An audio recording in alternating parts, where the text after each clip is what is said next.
Hi ಎಲ್ರಿಗೂ ನಮಸ್ಕಾರ. Title ತಮ್ಮನೆಲ್ಲೂ ನೋಡಿದಾಗ ನಿಮಗೆ ಪಕ್ಕ ಗೊತ್ತಾಗಿರುತ್ತೆ. ನಾನಿವತ್ತು ಪ್ರಮೋದ್ ಪಂಜು ಕನ್ನಡದ ಒಂದು ಅದ್ಭುತ ಪ್ರತಿಭೆ ಅಂತಲೇ ಹೇಳ್ಬೋದು. ಒನ್ ಆಫ್ ದ ಬೆಸ್ಟ್ ಅದ್ಭುತ ಪ್ರತಿಭೆ ಅಂತಲೇ ಹೇಳ್ಬೋದು. ಅವರ ಬಗ್ಗೆ ಮಾತಾಡೋಣ ಅಂತಲೇ ಈ ವಿಡಿಯೋ ಮಾಡ್ತಾಯಿದ್ದೀನಿ. ಎಲ್ರಿಗೂ ದೃಶ್ಯ ವೈಭವ ಯೂಟ್ಯೂಬ್ ಚಾನಲ್ಗೆ ಸ್ವಾಗತ. ಆ್ಯಕ್ಚುಲಿ ತೆಲುಗಿನಲ್ಲಿ ಲೆನಿನ್ ಅನ್ನೋ ಒಂದು ಸಿನಿಮಾ ರಿಲೀಸ್ ಆಗಿದೆ, ಅಬ್ಬರಿಸ್ತಾ ಇದೆ, ಸೂಪರ್ ಆಗಿದೆ. ಬಾಕ್ಸ್ ಆಫೀಸಲ್ಲೂ ಕೂಡ ಒಳ್ಳೆ ಕಲೆಕ್ಷನ್ ಕೂಡ ಕಾಣ್ತಾ ಇದೆ. ಈ ಸಿನಿಮಾದಲ್ಲಿ ನಾಯಕ ನಟರಿಗಿಂತ ವಿಲನ್ಗೆ ಹೆಚ್ಚು ಪ್ರಾಮುಖ್ಯತೆ ಸಿಗ್ತಾ ಇದೆ. ಅವ್ರು ಯಾರು ಅಂತಂದರೆ ಪ್ರಮೋದ್ ಪಂಜು. ವಸಂತ್ ಅನ್ನೋ ಒಂದು ಪಾತ್ರದಲ್ಲಿ ಅಬ್ಬರಿಸ್ಬಿಟ್ಟಿದ್ದಾರೆ. ನಾನು ಆ ಸಿನಿಮಾನ ನೋಡಿಲ್ಲ, ಬಟ್ ಆ ಗ್ಲಿಮ್ಸ್ಗಳು, ಆ ಟ್ರೈಲರು, ಟೀಸರು ಮತ್ತು ಈ ಕೆಲವರು ಆ ಸಿನಿಮಾ ನೋಡಿಬಿಟ್ಟು ತಮ್ಮ ಅನಿಸಿಕೆಗಳನ್ನ ಹಂಚ್ಕೋತಾರೆ. 10 ಸೆಕೆಂಡ್ 20 ಸೆಕೆಂಡ್ ಅದನ್ನೆಲ್ಲ ಟ್ವಿಟರಲ್ಲಿ ಅದನ್ನೆಲ್ಲ ನೋಡಿದೆ. ನಿಜವಲ್ಲೂ ಹೀರೋಗಿಂತ ವಿಲ್ಲನ್ಗೆ ಜಾಸ್ತಿ ಸ್ಕೋಪ್ ಕೊಡ್ತಿದ್ರೆ. ನಿಜ ಹೇಳ್ತೀನಿ, ತೆಲುಗಿನಲ್ಲಿ ನಮ್ಮ ಕನ್ನಡದ ಪ್ರತಿಭೆ ಮಿಂಚ್ತಾ ಇದ್ದಾರೆ ಅಂತಲೇ ಹೇಳ್ಬೋದು. ಒಂದು ರೀತಿ ಹಿತ್ತಲ ಗಿಡ ಮದ್ದಲ್ಲ ಅನ್ನೋದೊಂದು ಗಾದೆ ಮಾತು ಕೂಡ ನೆನಪಾಯ್ತು. ಯಾಕೆ ಅಂತಂದು ಹೇಳ್ತೀನಿ. ಪ್ರಮೋದ್ ಪಂಜು ಅವ್ರದ್ದು ಈಗ ನೀವು ಕೂಡ ಕೇಳ್ಬೋದು, ನೀನು ಅವರ ಎಲ್ಲ ಸಿನಿಮಾಗಳನ್ನ ಥಿಯೇಟ್ರಲ್ಲೇ ನೋಡಿದೀಯಾ ಅಂತ. ನಾನು ಎಲ್ಲ ಸಿನಿಮಾಗಳನ್ನು ನೋಡಿಲ್ಲ, ಬಟ್ 2-3 ಸಿನಿಮಾಗಳನ್ನ ಥಿಯೇಟ್ರಲ್ಲಿ ನೋಡಿದ್ದೀನಿ. ಈಗ ರತ್ನನ್ ಪ್ರಪಂಚ ಬಂದು ಡೈರೆಕ್ಟಾಗಿ ಅಮೆಜಾನ್ ಪ್ರೈಮಲ್ಲೇ ಬಂದಿತ್ತು. ಗೀತಾ ಬ್ಯಾಂಗಲ್ ಸ್ಟೋರಿಯಿಂದ ಹಿಡ್ಕೊಂಡು ಸೊ ಅವರ ಎಲ್ಲ ಸಿನಿಮಾಗಳು ಸಾಧ್ಯ ಆದಷ್ಟು ಥಿಯೇಟ್ರಲ್ಲೇ ನೋಡಿದ್ದೀನಿ. ಗೀತಾ ಬ್ಯಾಂಗಲ್ ಸ್ಟೋರಿನ ಕೂಡ ಸೂಪರ್ ಆಗಿತ್ತು ಸಿನಿಮಾ. ಅದಾದಮೇಲೆ ಒಂದು ಸ್ವಲ್ಪ ಗ್ಯಾಪ್ ತೆಗೆದುಕೊಂಡು ಪ್ರೀಮಿಯರ್ ಪದ್ಮಿನಿ ಈ ಸಿನಿಮಾ ಮೂಲಕ ಮತ್ತೆ ಸೆಕೆಂಡ್ ಇನ್ನಿಂಗ್ಸ್ ಅಂತಲೇ ಪ್ರಾರಂಭ ಮಾಡಿದ್ರು. ಬಟ್ ನಿಜ ಹೇಳ್ತೀನಿ, ಅವರ ಆ್ಯಕ್ಟ್ ಮಾಡೋ ಸಿನಿಮಾಗಳು ಬಾಕ್ಸ್ ಆಫೀಸಲ್ಲಿ ಹಂಗೂ ಹಿಂಗೂ ಏನೋ ಆ ಕಡೆ ಈ ಕಡೆ ಆಗಿರ್ಬೋದು, ಬಟ್ ಅವ್ರ ಅಭಿನಯಕ್ಕೆ ಅಂತೂ ಎಲ್ಲರೂ ಸೂಪರ್ ಅಂತಲೇ ಹೇಳಿದರು. ನನಗೂ ಕೂಡ ತುಂಬ ಇಷ್ಟ ಆಗಿತ್ತು. ಕನ್ನಡಕ್ಕೆ ಸಿಕ್ಕ ಮತ್ತೊಬ್ಬ ಅದ್ಭುತ ಪ್ರತಿಭೆ ಅಂತಲೇ ಹೇಳ್ಬೋದು. ಎಲ್ಲ ಪಾತ್ರಗಳಿಗೂ ಸಖತ್ತಾಗಿ ಹೊಂದ್ಕೋತಾರೆ. ನನಗೆ ಅವ್ರದ್ದು ಬಾಂಡ್ರವಿ ಅಂತ ಒಂದು ಸಿನಿಮಾ ನೋಡಿದೆ ಥಿಯೇಟ್ರಲ್ಲಿ, ಸೂಪರಾಗಿದೆ. ಅಂದರೆ ಅದು ಏನೋ ಜೈಲಲ್ಲೇ ನಡೆಯುತ್ತೆ ಕತೆ.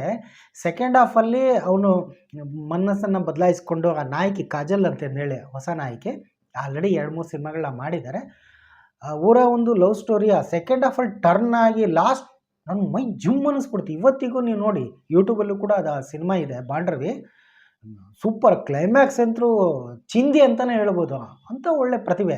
ಏನು ಗೀತಾ ಬ್ಯಾಂಗಲ್ ಸ್ಟೋರ್ ಆದಮೇಲೆ ಅವರು ಮತ್ತೆ ಉದ್ಭವ ಅಂತ ಸಿನಿಮಾ ಮಾಡಿದ್ರು, ಪ್ರೀಮಿಯರ್ ಪದ್ಮಿನಿ ಮಾಡಿದ್ರು, ರತ್ನನ್ ಪ್ರಪಂಚ ಆ ಸಿನಿಮಾದಲ್ಲಿ ಅಂತೂ ಮರೆಯೋಕ್ಕಾಗಲ್ಲ. ಸಲಾರಲ್ಲೂ ಕೂಡ ಆ್ಯಕ್ಟ್ ಮಾಡಿದ್ರು, ಸೂಪರ್ ಅಂತಲೇ ಹೇಳ್ಬೋದು.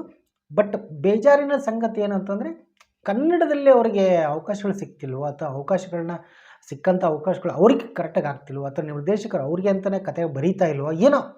ಬಟ್ ಹೈಟು ವೇಟು ಪರ್ಸ್ನಾಲಿಟಿ ಖಡಕ್ ಎಲ್ಲ ಇದೆ. ಇಂಗ್ಲೀಷ್ ಮಂಜ ಎಲ್ಲ ಸಿನಿಮಾಗಳು, ಈಗ ಅಲ್ಕಾ ಡಾನ್ ಅಂತಲೂ ಕೂಡ ಬರ್ತಾ ಇದೆ, ಸೂಪರ್ ಅಂತಲೇ ಹೇಳ್ಬೋದು. ಮೊನ್ನೆ ನಾಗಾರ್ಜುನ ಅವರು ಆ ಚಿತ್ರದ ಲೆನಿನ್ ಸಿನಿಮಾದ ಒಂದು ಮಾಧ್ಯಮ ಜನಗಳ ಮುಂದೆ ಬಂದಾಗ ನಿಜಕ್ಕೂ ಇಂಥ ಒಳ್ಳೆ ಪ್ರತಿಭೆ ಅಂತೇಳಿ ಹೊಗಳಿದ್ರು. ಪ್ರಮೋದ್ ಅವರು ಅಷ್ಟೇ. ನಾಗಾರ್ಜುನ ಸರ್ ಕೇಳ್ತಾ ಇದ್ದಾರೆ ಅನ್ನೋ ಕಾರಣಕ್ಕೋಸ್ಕರ ನಾನು ಒಂದು ಕನ್ನಡ ಸಿನಿಮಾದ ಬಗ್ಗೆ ನಾನು ಹೇಳ್ತೀನಿ ಅಂತ ಹೇಳ್ಬಿಟ್ಟು ಆ ನಾಯಕ ನಟರಿಗೂ ಕೂಡ ಸಾರಿ ಬ್ರದರ್ ಅಂತಂದು ಹೇಳ್ಬಿಟ್ಟು ಆಮೇಲೆ ಅಲ್ಕಾ ಡಾನ್ ಬಗ್ಗೆ ಮಾತಾಡಿದರು. ಅದು ನಯ ವಿನಯವನ್ನು ತೋರಿಸುತ್ತೆ. ಬಟ್ ಕನ್ನಡದಿಂದ ತುಂಬ ಜನ, ಅಂದರೆ ಕನ್ನಡದಲ್ಲಿ ಬಂದಂಥ ಎಷ್ಟೋ ಜನ ಕಲಾವಿದರು ಅವಕಾಶಗಳು ಸಿಗದೇನೋ, ಅವಕಾಶಗಳ ಕೊರತೆನೋ, ಅಥವಾ ಇದಕ್ಕಿಂತ ಬೆಟರ್ ಅವಕಾಶ ಸಿಕ್ಕಿದೆ ಅಂತನೋ, ಅಥವಾ ಅಲ್ಲಿಯ ನಿರ್ದೇಶಕರು ನಮ್ಮಲ್ಲಿಯ ಕಲಾವಿದರನ್ನು ಬಳಸ್ಕೊಳ್ಳೋ ರೀತಿನ ವಾಟ್ ಎವರ್. ಒಂದ್ಸರಿ ಟೈಮು ಹಂಗಾಗತ್ತೆ ಒಂದೊಂದ್ಸರಿ. ಈಗ ನೋಡಿ, ಈಗೆಲ್ಲರೂ ಪ್ರಮೋದ್ ಪಂಜು ಅಲ್ವಾ, ಏನು ಆ್ಯಕ್ಟಿಂಗ್ ಮಾಡೋನ್ರಿ, ಸಖತ್ತಾಗಿದ್ದಾನ್ರಿ, ಒಳ್ಳೆ ಅಂತೇಳ್ಬಿಟ್ಟು ಇಲ್ಲಿ ಅವರು ಮಾತಾಡ್ತಾ ಇದ್ದಾರೆ. ಬಟ್ ಇಲ್ಲೇ ಇದ್ದವರು ನಮ್ಮಲ್ಲಿ ಮಂಡ್ಯದ ಇದ್ದಾನೆ ಅವರು.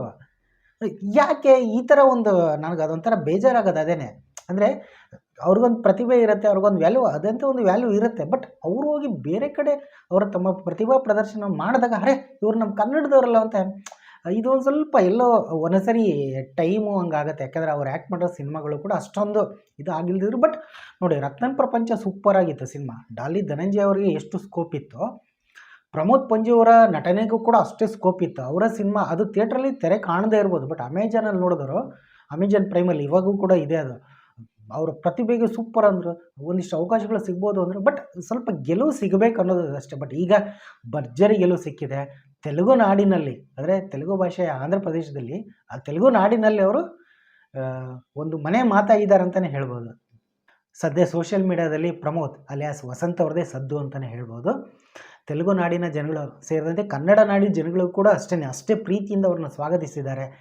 ಎಲ್ಲರ ಮನಗಳಲ್ಲಿ ಮತ್ತೆ ಗೆದ್ದಿದ್ದಾರೆ ಅಂತಲೇ ಹೇಳ್ಬೋದು. ನಾನು ಹೇಳೋದೇನಂತಂದರೆ, ನಮ್ಮಲ್ಲಿಯ ಪ್ರತಿಭೆಗಳು ತುಂಬ ಜನ ಇದ್ದಾರೆ, ಅವ್ರನ್ನ ಗುರುತಿಸ್ಬೇಕು. ನಮ್ಮ ಸ್ಥಳೀಯ ಪ್ರತಿಭೆಗಳಿಗೆ ಗೌರವ ನೀಡಬೇಕು, ಅವ್ರಿಗೆ ಒಳ್ಳೊಳ್ಳೆ ಅವಕಾಶಗಳು ಸಿಗಬೇಕು ಅನ್ನೋದೊಂದು. ಅಂದರೆ ಕೆಲವು ಕಲಾವಿದರು ಒಂದೊಂದು ಸಾರಿ ಅವಕಾಶಗಳನ್ನ ಆರಿಸ್ಬಿಟ್ಟು ಪರಭಾಷೆಗೆ ಹೋಗ್ತಾರೆ, ಬಟ್ ಮೂಲ ಬೇರನ್ನು ಅವರು ಮರೆಯಲ್ಲ. ಅಂತಹ ಕಲಾವಿದರಲ್ಲಿ ಪ್ರಮೋದ್ ಅವರು ಕೂಡ ಒಂದು ಅಂತಲೇ ನಾನು ಹೇಳ್ತೇನೆ. ನನಗೆ ತುಂಬ ಖುಷಿ ಆಗೋಯಿತು. ಆ ಸಿನಿಮಾನ ನಾನು ಲೆನಿನ್ ಸಿನಿಮಾನ ನೋಡಿಲ್ಲ. ನಾನು ಸಾಧ್ಯ ಆದರೆ ಥಿಯೇಟ್ರಲ್ಲಿ ಹೋಗಿ ನೋಡ್ತೀನಿ. ಬಟ್ ಅವರ ಅಭಿನಯಕ್ಕೆ ಅಂತೂ ಒಳ್ಳೆ ಸ್ಕೋಪ್ ಸಿಕ್ಕಿದೆ. ಈಗ ಅವರ ಮುಂದೆ ಬರುವ ಸಿನಿಮಾಗಳು ನಿಜವಾಗ್ಲೂ ಹೇಳ್ತೀನಿ ತುಂಬ ನಿರೀಕ್ಷೆ ಮೂಡಿಸಿದೆ. ಅವ್ರಿಗೂ ಒಂದು ಒಳ್ಳೆ ಗೆಲುವು ಬೇಕು. ತುಂಬ ಅವರು ಹೇಳ್ಕೊಂಡಿದ್ದಾರೆ ಎಷ್ಟೋ ಸಾರಿ ಒಂದೊಳ್ಳೆ ಗೆಲುವು ಬೇಕು ಅನ್ನೋದು. ಬಟ್ ಒಂದು ಒಳ್ಳೆ ಪ್ರತಿಭಾವಂತ ನಟ ಅಂತಲೇ ಹೇಳ್ಬೋದು. ನೀವು ಕೂಡ ಅವರ ಆ್ಯಕ್ಟ್ ಮಾಡಿರೋ ಸಿನಿಮಾಗಳನ್ನ ನೋಡಿರ್ತೀರ, ಯೂಟ್ಯೂಬಲ್ಲಿ ಇರುತ್ತೆ, ಟಿ ವಿಯಲ್ಲಿ ನೋಡಿರ್ತೀರ, ಥಿಯೇಟ್ರಲ್ಲಿ ಕೂಡ ನೋಡಿದವರಿದ್ದಾರೆ. ನೀವು ಬಾಂಡ್ರವಿ ಸಿನಿಮಾ ನೋಡಿ, ಸೂಪರ್ ಅಂತಲೇ ಹೇಳ್ತೀನಿ. ಬರೀ ಬಾಂಡ್ರವಿ ಅಂತಲ್ಲ, ಗೀತಾ ಬ್ಯಾಂಗಲ್ಲು ಎಲ್ಲ ಸಿನಿಮಾಗಳು ಅವ್ರು ಆ್ಯಕ್ಟ್ ಮಾಡೋ ಸಿನಿಮಾಗಳು, ಅಂದರೆ ಅವ್ರು ಆ್ಯಕ್ಟ್ ಮಾಡೋ ಸಿನಿಮಾಗಳ ಸಂಖ್ಯೆ ಸ್ವಲ್ಪ ಕಡಿಮೆ ಇರ್ಬೋದು, ಬಟ್ ಇಂಪ್ಯಾಕ್ಟ್ ದೊಡ್ಡದಾಗಿದೆ.